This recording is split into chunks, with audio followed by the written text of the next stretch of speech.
do do do. Josh review. Yeah.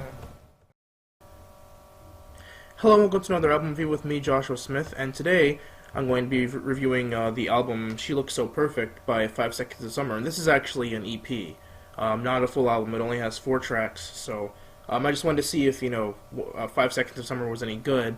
So I just decided to purchase their EP here. But anyways, it came out March 21st of last year, 2014. Some chart information about it. It peaked #1 on the US Billboard 200. It was released on the label Capitol, and of course, being that it's an EP, it has no singles. So, but the other, the actual LP has singles. So if you want to check that out, then I would. But anyway, without further ado, let's get this started. Track #1 is "She Looks So Perfect," which is the title track. The first track on the EP definitely has a hard rock edge with pounding drums and driving guitar. Even the vocals are pretty heavy. This pop-punk, power-pop track is mainly about rebellious love and taking the one you love and running away from the world, leaving the deadbeat town you're living in and making a better life for both of you, even though the world tells you you're too young. It's a great way to start out the album, and it's a very heavy track regardless of its clear pop attitude. Track #2 is "Heartache on the Big Screen." This next track starts out incredibly heavy, almost having a metal influence, but it definitely shows its pop rock influence plain as day. After the intro, however, it cools off just a bit for the verses. It keeps a very simple chord progression, but perhaps that's why, that's what makes this track so likable. Nothing too overly complex, As for the subject matter of this track, it's a heartbreak song that, like many other songs, compares a relationship to a movie. Track #3 is "The Only Reason." This track is a bit slower in tempo, and while it's not overly heavy, it makes way for a more alternative rock nature, leaving the striking elements of pop behind.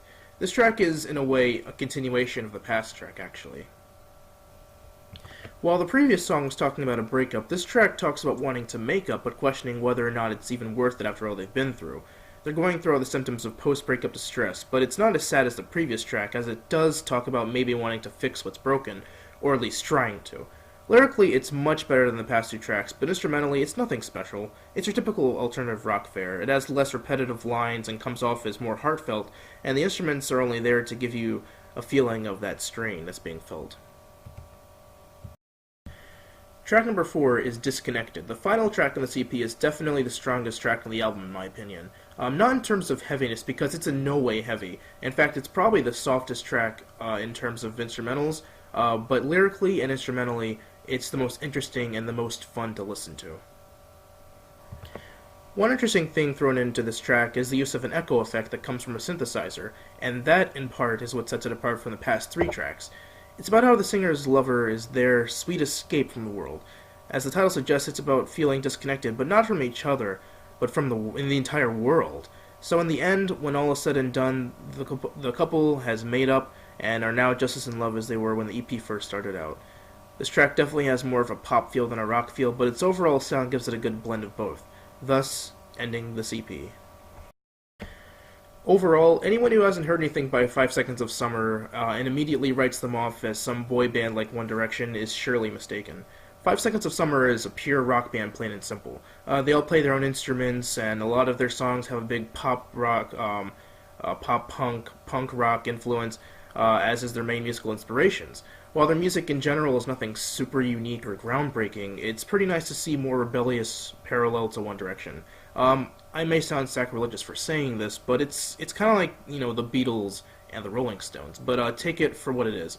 I certainly hope much success to this group in the future, and I might even pick up their LP at some point and do a review of that, so if I do, look forward to that. Anyways, thank you for joining me on this another album review. I hope you enjoyed, and look forward to plenty more in the future.